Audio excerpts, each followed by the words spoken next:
కొన్ని వందల వేల సంవత్సరాల క్రితం అగ్నిపర్వతాలు అనేవి బద్దలైన తర్వాత వాటి కారణంగా కొంత లావా అనేది బయటకు వచ్చింది. ఆ లావా ఏమో నదుల్లో కలిసేది. అలా కలవడం వల్ల ఆ లావా అనేది గట్టిపడి అది కూడా ఒక రాయిలాగా ఫామ్ అయ్యేది. ఆ రాయి మొత్తం కలిపితే ఒక పెద్ద ప్రాంతంలా మన కంటికి కనిపించేది. సో మధ్యయుగం కాలంలో అలాంటి ఒక అగ్నిపర్వతం అనేది బద్దలైనప్పుడు అలాంటి లావా బయటకు వచ్చి పూర్తిగా ఒక నేలలాగా గడ్డగట్టినప్పుడు ఆ నేల మీద ఒక చిన్న విలేజ్ని నిర్మించుకున్నారు కొంతమంది. ఈ సంఘటన జరిగింది స్పెయిన్లో. ఆ విలేజ్ పేరు క్యాస్టెలో ఫోలిట్ డి లా రోకా. వినడానికి చాలా వింతగా ఉంది కదా. ఈ బాలాస్టిక్ రాక్ ఫార్మేషన్ అనేది రెండు నదులకి మధ్యలో ఉంటుంది. ఆ రెండు నదుల పేర్లు ఏంటంటే ఫ్లూవియా మరియు టొరంటో. ఈ విలేజ్ అనేది చాలా వింతగా అనిపిస్తూ ఉంటుంది మనకి. అండ్ ఈవెన్ మీరు దూరం నుంచి చూసినట్టయితే మీకు ఈ విలేజ్ అనేది కొండ ఎడ్జ్ను ఉన్నట్టుగానే కనిపిస్తూ ఉంటుంది మీకు. అండ్ దాని ఎడ్జ్లో కనుక మీరు నుంచొని కిందకు చూసినట్టయితే ఈవెన్ కళ్ళు తిరుగుతాయి కూడా. అండ్ చూడడానికి కూడా మధ్యయుగం కాలం నాటి ఏదో ఒక క్యాస్టల్లా కనిపిస్తూ ఉంటుంది మొత్తం ఈ విలేజ్ అంతా కూడా. ఈ విలేజ్లో ఉండే స్ట్రీట్స్ చాలా చిన్నగా ఉంటాయి, కానీ ఇళ్ళు మాత్రం పెద్దగానే నిర్మించుకున్నారు వీళ్ళు. అండ్ ఇంకోటి ఏంటంటే ఇళ్ళన్నీ కూడా ఆల్మోస్ట్ ఒకలాగే ఉంటాయి, ఎందుకంటే ఆ ఇళ్ళన్నింటినీ నిర్మించింది ఒకే మెటీరియల్తో. అది కూడా ఇంకేంటో కాదు, ఆ అగ్నిపర్వతం నుంచి బయటపడిన వాల్కానిక్ రాకే.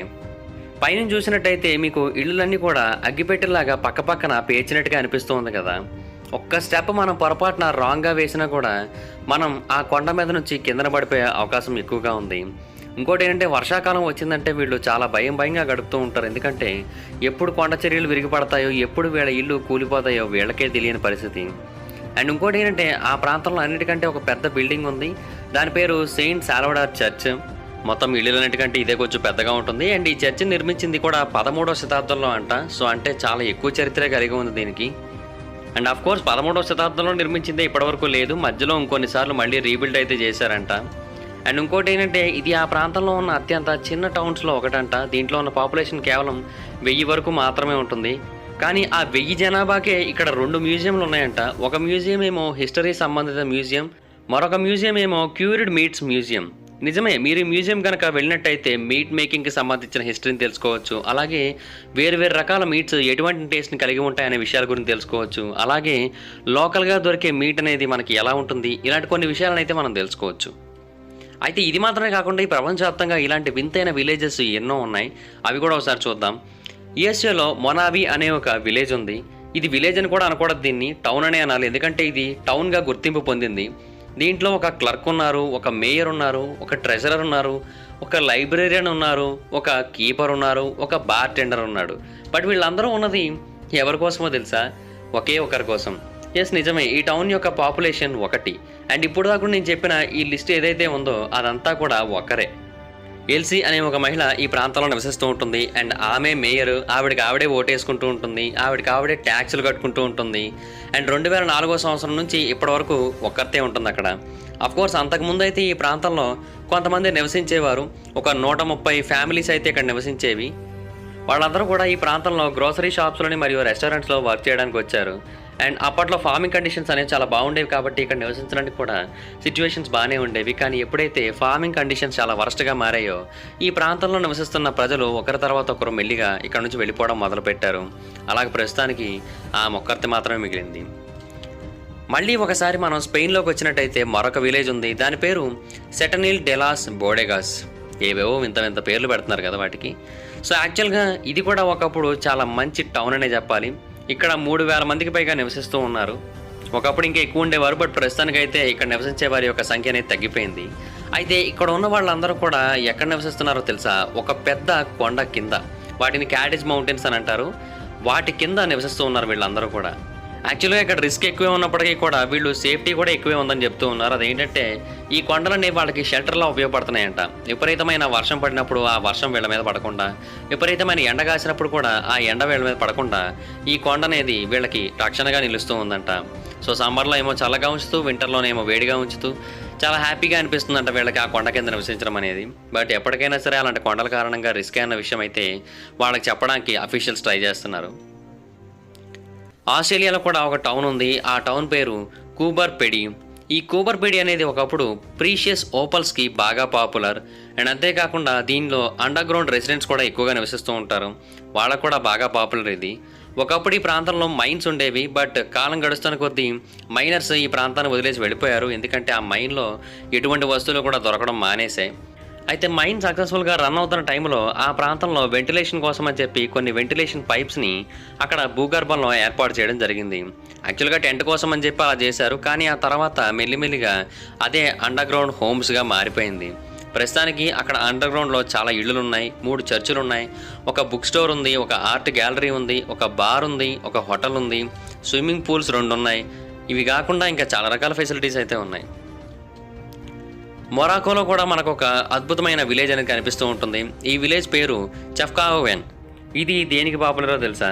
దీంట్లో ఉన్న మొత్తం బిల్డింగ్స్ అన్నీ కూడా బ్లూ కలర్‌లోనే ఉంటాయి. 1 కాదు, 2 కాదు, మొత్తం టాప్ వ్యూ నుంచి మీరు చూసినట్టయితే మొత్తం అన్ని బిల్డింగ్స్ కూడా బ్లూ కలర్‌లోనే కనిపిస్తూ ఉంటాయి. కొంతమంది చెప్పేది ఏంటంటే 15వ శతాబ్దంలో కొంతమంది ఈ టౌన్ కమ్ విలేజ్‌ని ఆక్రమించుకున్నారని, అంతకుముందు వైట్ కలర్‌లో ఉన్న దీన్ని వాళ్ళు ఆక్రమించుకున్న దానికి గుర్తుగా బ్లూ కలర్ పెయింటింగ్ వేసి వదిలేశారని చెబుతూ ఉంటారు. అండ్ మరికొంతమంది ఏమంటారంటే ఆకాశాన్ని రిప్రజెంట్ చేయడం కోసం వీళ్ళే బ్లూ కలర్ ఆచారాన్ని పాటిస్తూ ఉంటారని చెప్తారు. మరికొందరేమో దోమలు రాకుండా ఉంటాయి, సో మలేరియా స్ప్రెడ్ అవ్వకుండా ఉంటుందన్న ఉద్దేశంతోనే ఇలా బ్లూ కలర్ పెయింటింగ్స్ వేశారని చెప్తూ ఉంటారు. ఏది నిజమన్నది ఇప్పటికీ పూర్తిగా తెలియకపోయినప్పటికీ ప్రస్తుతం ఆ ప్రాంతంలో నివసిస్తున్న వాళ్ళైతే మాత్రం ఆ బ్లూ కలర్లోనే ఇంటిని మెయింటైన్ చేయడానికి ఇష్టపడుతూ ఉన్నారు. అండ్ ఎప్పటికప్పుడు ఇంటికి ఒక కొత్త లేయర్ బ్లూ కలర్ని కూడా యాడ్ చేస్తూ ఉన్నారంట. యాక్చువల్గా మీరు ఎవరైనా క్యాట్ లవర్స్ ఉన్నారా? ఒకవేళ మీరు క్యాట్ లవర్స్ అయితే ఖచ్చితంగా మీరు జపాన్లోని అహోషిమా అనే ఒక ఐలాండ్కి అయితే వెళ్లాల్సి ఉంటుంది. ఎందుకంటే ఇక్కడ ఉన్న మనుషుల కంటే పిల్లుల యొక్క సంఖ్య 6 రెట్లు ఎక్కువగా ఉంటుందంట. అఫ్కోర్స్ అలాగని మనుషుల సంఖ్య కూడా ఎక్కువేం లేదనుకోండి. మనుషులు కేవలం 15 మంది మాత్రమే నివసిస్తూ ఉంటారు ఐలాండ్లో. కానీ అక్కడ ఉన్న పిల్లులు మాత్రం 100కి పైగా ఉన్నాయి. ఆ పిల్లులన్నిటికీ కూడా వాళ్ళే ఫుడ్ ఏర్పాటు చేస్తూ ఉంటారు. ఇక్కడ మనకి ఎటువంటి రెస్టారెంట్స్ కానీ, హోటల్స్ కానీ, ఈవెన్ కార్స్ కానీ కనిపించవు. జస్ట్ బై వాక్ వెళ్ళాల్సి ఉంటుంది. ఇక్కడ ఎక్కడికి వెళ్ళాలనుకున్నా కూడా కేవలం పిల్లుల కోసం వెళ్ళాలనుకుంటే మాత్రం వెళ్ళొచ్చు. ఎందుకంటే చాలా బాగుంటాయండి ఇక్కడ పిల్లు. ఓకే, ఒకవేళ మీకు ర్యాబిట్స్ అంటే బాగా ఇష్టమైనట్టయితే అప్పుడు మీరు వెళ్ళాల్సింది ఇంకో ద్వీపానికి. దాని పేరు ఒకునోషిమా. ఇది కూడా మనకి జపాన్లోనే కనిపిస్తూ ఉంటుంది. ఇక్కడ మనకి కొన్ని వందల ర్యాబిట్స్ అనేవి కనిపిస్తూ ఉంటాయి. కొంతమంది చెప్పే కథల ప్రకారం 1971లో ఒక అబ్బాయి ఈ ఐలాండ్కి వెళ్ళి 8 ర్యాబిట్స్ని ఫ్రీగా తిరగమని వదిలేశాడంట. సో మెల్లిమెల్లిగా వాటి యొక్క సంఖ్య అనేది పెరుగుతూ వచ్చింది. ప్రస్తుతానికైతే ఈ ఐలాండ్లో 700కి పైగా ర్యాబిట్స్ అయితే ఉన్నాయి. అండ్ ఈవెన్ మీరు ఇక్కడికి వెళ్ళినట్టయితే మంచి మంచి బీచెస్ని చూడొచ్చు, సైక్లింగ్ చేసుకోవచ్చు, ర్యాబిట్స్తో ఆడుకోవచ్చు. నెదర్లాండ్స్లో కూడా ఒక విలేజ్ అయితే ఉంది. ఆ విలేజ్ పేరు గీతూర్న్. చాలా వింతగా ఉంది కదా పేరైతే. అయితే ఇక్కడ ఒక చిన్న ప్రాబ్లం ఉంది. అదేంటంటే రోడ్లు ఉండవు అండ్ ఈవెన్ వెహికల్స్ కూడా ఉండవు. ఇక్కడ అన్నీ కూడా వాటర్ వేసే ఉంటాయి, బోట్సే ఉంటాయి. జస్ట్ మనం నడవడానికి కొన్ని వాక్వేస్ అయితే ఉంటాయి, సైక్లింగ్ చేసుకోవడానికి సైక్లింగ్ ట్రాక్స్ అయితే ఉంటాయి. అంతకుమించి ఏమి ఉండవు. అన్నీ ఇళ్ళలే, కానీ కొన్ని అయితే మాత్రం ప్రైవేట్ ఐలాండ్ లాగా దేనికి దానికి ఇండివిజువల్గా సెపరేట్గా ఉంటాయి. వాళ్ళు ఎక్కడికి వెళ్ళాలనుకున్నా కూడా బోట్ ద్వారా మాత్రమే ప్రయాణించాల్సి ఉంటుంది. సో నెదర్లాండ్స్లో ఉన్న వెనిస్ వంటిది అనమాట ఇది. అయితే మొత్తంగా ఇక్కడ 180 బ్రిడ్జెస్ అయితే ఉన్నాయి బై వాక్ వెళ్ళాలనుకునే వాళ్ళ కోసం. బట్ ఎవరు కూడా వెహికల్స్ని అయితే వాడకూడదు. ఇక్కడ విస్పర్ బోట్ అనే ఒక బోట్ బాగా పాపులర్. ఎందుకంటే దాంట్లో ఉన్న ఇంజిన్ చాలా సైలెంట్గా వర్క్ చేస్తూ ఉంటుంది, అసలు ఏమాత్రం శబ్దం చేయదు. సో మన యొక్క రొమాంటిక్ అట్మాస్ఫియర్ని అయితే బోట్ శబ్దం అసలు ఏమాత్రం డిస్టర్బ్ చేయదు. కానీ మిగతా చోట్ల అలా కాదు కదా, బోట్లు సౌండ్లు డిస్టర్బ్ చేస్తూ ఉంటాయి మనకి. యాక్చువల్గా ఈ ప్రపంచంలో ప్రతి ఒక్క ప్లేసు కూడా చాలా యూనిక్గానే ఉంటుంది. కాకపోతే చైనా వాళ్ళు దానికి ఒక డూప్లికేట్ని క్రియేట్ చేస్తారు చూడండి, అప్పుడే ఆ ప్లేస్ మీద చిరాకేస్తూ ఉంటుంది. ఇక్కడ కూడా వచ్చేసిందా ఇదని. చైనాలో థేమ్స్ టౌన్ అనే ఒక పేరుతో ఒక టౌన్ ఉంది. చైనా వాళ్ళు అన్నింటినీ కాపీ కొడతారు అనడానికి ఇది ఒక ఉదాహరణగా చెప్పొచ్చు. దీన్ని 2006లో పూర్తి చేశారు. ఇది మనకి సేమ్ విక్టోరియన్ బిల్డింగ్స్ యొక్క టౌన్ లాగే కనిపిస్తూ ఉంటుంది. ఈవెన్ ఇక్కడ ఫిష్ మరియు చిప్ ప్లేసెస్ ఉంటాయి, రెడ్ ఫోన్ బూత్స్ ఉంటాయి. అవన్నీ కూడా సేమ్ యూకే లాగే అనిపిస్తూ ఉంటాయి మనకి. అయితే ఇక్కడ చాలామంది అయితే వెడ్డింగ్ ఫోటోషూట్స్ తీసుకుంటూ ఉంటారు. అలాగే ఆస్ట్రియాలో ఒక విలేజ్ ఉంది, దాని పేరు హాల్స్టాట్. దానికి సంబంధించిన రెప్లికాని కూడా మనం ఇక్కడ చూడొచ్చు. అలాగే మనం ద స్పింక్స్కి సంబంధించిన రెప్లికాని చైనాలో చూడొచ్చు. ఈఫిల్ టవర్ డూప్లికేట్ని మనం చైనాలో చూడొచ్చు. అన్నిటినీ మనం చైనాలో చూడొచ్చు. అలాస్కాలో ఒక టౌన్ ఉంది, ఆ టౌన్ పేరు విటియర్. ఈ టౌన్కు ఉన్న ప్రత్యేకత ఏంటంటే ఈ టౌన్లో ఉన్న ప్రజలందరూ కూడా ఒక 14 అంతస్తుల బిల్డింగ్లో మాత్రమే నివసిస్తూ ఉంటారు. ఇంకెక్కడా ఉండరు, ఆ ఒక్క బిల్డింగ్లోనే ఉంటారు. ఆ బిల్డింగ్లో మొత్తం కలిపి 200 మందికి పైగా ప్రజలైతే ఉంటారు. అయితే ఆ బిల్డింగ్లో మనుషులు ఉండడానికి ఇళ్ళు మాత్రమే కాకుండా షాప్స్ ఉంటాయి, పోలీస్ స్టేషన్ ఉంటుంది, పోస్ట్ ఆఫీస్ ఉంటుంది, హాస్పిటల్ ఉంటుంది, చర్చ్ ఉంటుంది, అన్నీ ఉంటాయి ఆ ఒక్క బిల్డింగ్లోనే. సో వాళ్ళ యొక్క కాన్సెప్ట్ ఏంటంటే డబ్బులు సేవ్ చేసుకోవడం. అంటే బేసిక్గా నార్మల్ టైంలో వాళ్ళకి మంచు అనేది విపరీతంగా కురుస్తూ ఉంటుంది. ఇంకా వింటర్ వచ్చిందంటే ఇంకా విపరీతంగా కురుస్తూ అక్కడ ఉన్న వెదర్‌ని చాలా చల్లగా మారుస్తూ ఉంటుంది. సో, ఆ టైంలో వాళ్ళు ఎవరికి వాళ్ళు ఇండివిడ్యుయల్‌గా వాళ్ళ ఇంటిని వేడి చేసుకోవాలంటే వాళ్ళు చాలా ఖర్చు పెట్టాల్సి ఉంటుంది. సో, అందుకని మొత్తం అందరూ ఒకే అపార్ట్మెంట్‌లో ఉంటారు. అండ్ ఆ అపార్ట్మెంట్ మొత్తానికి కూడా ఒకే హీటింగ్ టెక్నాలజీ ఉంటుంది. సో, అందరికి కలిపి డబ్బులైతే సేవ్ అవుతాయనే ఉద్దేశంతో అలా ఉంటారు. అండ్ ఇంకోటేంటంటే వాళ్ళకి కావాల్సిన వస్తువులన్నిటిని కూడా ఒకే చోట పొందొచ్చన్న ఉద్దేశంతో కూడా అలా ఉంటారు. అండ్ ఇంకోటేంటంటే బయట ఉంటే వాళ్ళు బలంగా వీచే గాలుల నుంచి తప్పించుకోవడం కొంచెం కష్టం అవుతుంది. అదే ఈ ఇంట్లో ఉంటే చాలా సెక్యూర్డ్‌గా ఉంటారు. జపాన్‌లో ఇంకొక ఐలాండ్ కూడా ఉంది. దాని పేరు మియాకే జిమా. ఈ ఐలాండ్‌లో నివసించే వాళ్ళందరూ కూడా గ్యాస్ మాస్క్ లేకుండా ఇంట్లోంచి బయటికి వెళ్లరు. ఎందుకంటే ఈ ఐలాండ్ అనేది ఒక యాక్టివ్ వాల్కనో మీద ఉంది. అండ్ అది కూడా చాలా ప్రమాదకరమైన స్థాయిలో సల్ఫర్ గ్యాసెస్‌ని గాల్లోకి రిలీజ్ చేస్తూ ఉంటుంది. ఆఫ్‌కోర్స్ పీల్చడానికి బానే ఉంటుంది. కానీ పీల్చినట్టయితే మాత్రం మన ప్రాణాలు వితిన్ నిమిషాలలో పోతాయి. సో, అందుకని అక్కడ గవర్నమెంట్ వాళ్ళే అక్కడ నివసించే వాళ్ళందరికీ కూడా మాస్కుల్ని సప్లై చేస్తూ ఉంటారు. ఒకవేళ ఎవరైనా టూరిస్టులు ఆ ప్రాంతానికి స్కూబా డైవింగ్ కోసం వచ్చినట్టయితే వాళ్ళకు కూడా ఈ మాస్కుల్ని ఇస్తూ ఉంటారు. అండ్ కొంతమంది ఆ ప్రాంతంలో చాలా రేర్‌గా కనిపించే కొన్ని డాల్ఫిన్స్‌ని మరియు కొన్ని బర్డ్స్‌ని చూడడానికి వస్తారు. వాళ్ళకి కూడా గవర్నమెంటే అన్ని రకాల జాగ్రత్తలు తీసుకొని అక్కడ ఉండేలా చేస్తూ ఉంటుంది. యుఎస్‌లోని పెన్సిల్వేనియాలో సెంట్రేలియా అనే ఒక ప్రాంతం అయితే ఉంది. ఈ ప్రాంతంలో ఒక పెద్ద కోల్ మైనింగ్ సెంటర్ ఉంది. ఒకప్పుడు ఎవరో ఈ ప్రాంతంలో ఉన్న ల్యాండ్ ఫిల్ మొత్తాన్ని కూడా క్లీన్ చేయడానికి ట్రై చేస్తున్న టైంలో పొరపాటున ఆ ప్రాంతంలో మంటలు వెలిగించారు. అండ్ అప్పటి నుంచి ఇప్పటి వరకు ఆ మంటలు వెలుగుతూనే ఉన్నాయి. దశాబ్దాలు గడిచాయి కానీ ఆ మంటలు అయితే చల్లారట్లేదు. అండ్ ఆ ప్రాంతంలో ఎన్నో సింక్ హోల్స్ కూడా ఏర్పడిపోయాయి. అండ్ ఆ ప్రాంతం అయితే ఇప్పుడు ఒక గోస్ట్ టౌన్‌లా మారిపోయింది. ఎవ్వరూ లేరు అక్కడ. కేవలం ఆ ఊరిని నమ్ముకొని ఒక 5గురు నివసిస్తూ ఉన్నారు. వాళ్ళు మాత్రం ఇప్పటికీ అక్కడే ఉన్నారు. ఇటలీలో ఒక విలేజ్ ఉంది. ఆ విలేజ్ పేరు విగనెల్లా. ఈ విగనెల్లా అనే విలేజ్ 2 కొండల మధ్యలో ఉంటుంది. అంటే ఒక వ్యాలీ యొక్క ఎడ్జ్‌లో ఉంటుందన్నమాట. నిజానికి చెప్పాలంటే ఈ విలేజ్‌ని ఈ కొండల యొక్క రాంగ్ డైరెక్షన్‌లో ఏర్పాటు చేశారని చెప్పాలి. ఎందుకంటే ఈ కొండలు ఈ విలేజ్‌కి అటువైపు, ఇటువైపు 2 వైపులా ఉండడం వల్ల వింటర్ వచ్చిందంటే అసలు సూర్యుడు వీళ్ళ విలేజ్ వైపు కన్నెత్తి కూడా చూడడు. సేమ్ ఆ కొండల పైనుంచి అటు ఇటు తిరిగేసి వెళ్ళిపోతూ ఉంటాడు. సో, వీళ్ళకి వింటర్ వచ్చిందంటే చాలు మొత్తం డే అంతా కూడా చీకటిగానే ఉంటుంది. రాత్రి అయితే ఇంకా చీకటిగా ఉంటుంది. సో, వీళ్ళ బాధలు చూడలేక ఒక ఇంజినీర్ ఒక కొండ యొక్క పై భాగంలో అద్దాలని ఏర్పాటు చేశాడు. అండ్ వాటి మీద పడిన సన్లైట్ ఏమో ఈ విలేజ్ మీద రిఫ్లెక్ట్ అయ్యేలా చేశాడు. సో, అలాగా వింటర్లో కొంత లైటింగ్ అయితే వీళ్ళకి రావడం మొదలైంది. అట్లీస్ట్ రోజులో 6 గంటలైనా సరే వీళ్ళకి లైటింగ్ అనేది వచ్చింది అప్పటి నుంచి. అజర్బాయిజాన్. ఇక్కడ ఒక విలేజ్ ఉంది. ఈ విలేజ్ పేరు నెఫ్ట్ దస్లారి. ఈ నెఫ్ట్ దస్లారి అనేది సముద్రంలో ఉంటుంది. అండ్ ఇది ప్రపంచంలోకెల్లా మొట్టమొదటి of sure oil platform village. దీని యొక్క పాపులేషన్ 5,000. బట్ ఎప్పటికప్పుడు దీని యొక్క పాపులేషన్ మారుతూ ఉంటుంది. ఎందుకంటే చాలామంది ఈ ప్రాంతానికి వచ్చి పనిచేస్తూ ఉంటారు కొన్నిసార్లు. అలాగే కొన్ని నెలల పాటు హైలీ పాపులేషన్ కలిగి ఉంటుంది. కొన్ని నెలల పాటు అసలు ఏమాత్రం పాపులేషన్ ఉండదు.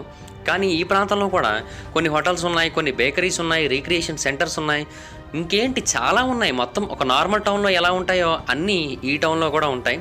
కాకపోతే ఏంటంటే ఇక్కడ ఆయిల్ రిజర్వ్స్ ఉన్నంత వరకే వర్క్ జరుగుతుంది. ఆ తర్వాత వర్క్ జరగదు. ఒకవేళ ఇక్కడ ఆయిల్ రిజర్వ్స్ కనుక కంప్లీట్‌గా ఆగిపోయినట్టయితే ఇంకా మనుషులు ఎవరు ఇక్కడ ఉండకపోవచ్చు. జపాన్‌లో మరొకటి కూడా ఉంది. దాని పేరు నగోరో.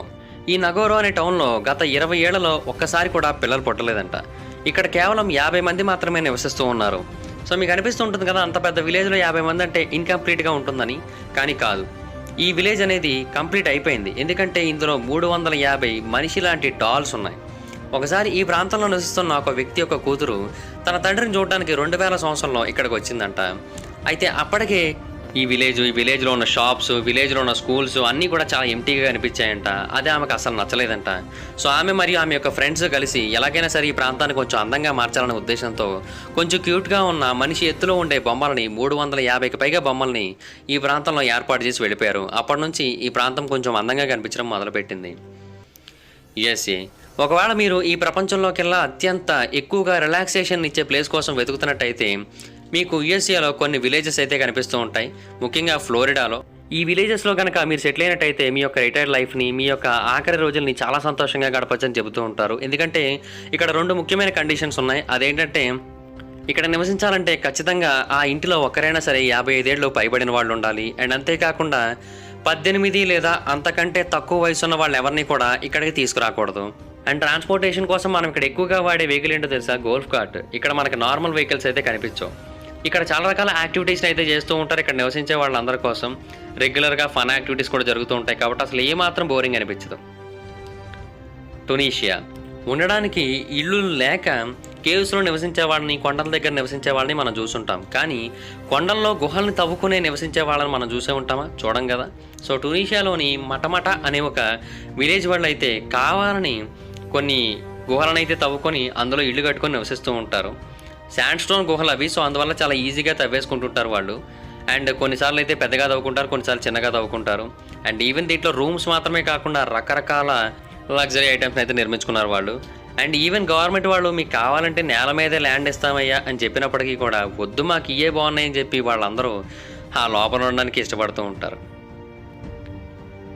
ఇండియాలో ఒక విలేజ్ ఉంది. ఆ విలేజ్ ఈ ప్రపంచంలోకెల్లా అత్యంత ఎక్కువగా రెయిన్ఫాల్ని రిసీవ్ చేసుకుంటూ ఉంటుంది. దాని పేరు మాసిన్రామ్.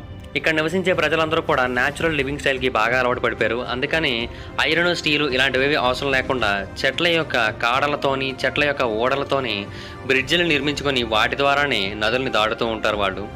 అండ్ దానికోసం రబ్బర్ ట్రీ రూట్స్ని ఎక్కువగా వాడుతూ ఉంటారంట కూడా. ఇవైతే అసలు తుప్పు పట్టవు. అండ్ అంతేకాకుండా పాడే అవకాశం కూడా అసలు లేదని చెప్తున్నారు వాళ్ళు. అండ్ బయటకు వెళ్ళేటప్పుడు వర్షం పడినట్టయితే మొత్తం బాడీ మొత్తాన్ని కవర్ చేసేలాగా ఇటువంటి వింతైన అంబ్రెల్లాస్ని ధరించి బయటకు వెళుతూ ఉంటారు వాళ్ళు. ఇలాంటివి మనం చాలా రేర్గా చూస్తూ ఉంటాం.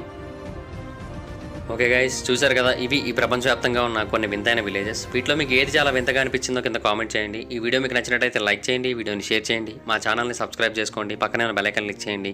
ఈ వీడియోని షేర్ చేయడం మాత్రం మర్చిపోతుంది, ఎందుకంటే షేర్ చేస్తేనే వీడియో గురించి మా ఛానల్ గురించి అందరికీ తెలుస్తుంది. ఒకవేళ మీరు డైరెక్ట్గా ఫాలో అవ్వాలనుకుంటే నా ఇన్స్టాగ్రామ్ ఐడి యొక్క లింక్ కింద డిస్క్రిప్షన్లో ఉంటుంది. లేదంటే ఇన్స్టాగ్రామ్లోకి వెళ్ళి ఆ మహిధర్ అని సెర్చ్ చేసి మీరు నన్ను ఫాలో అవ్వచ్చు. Thank you guys, bye bye.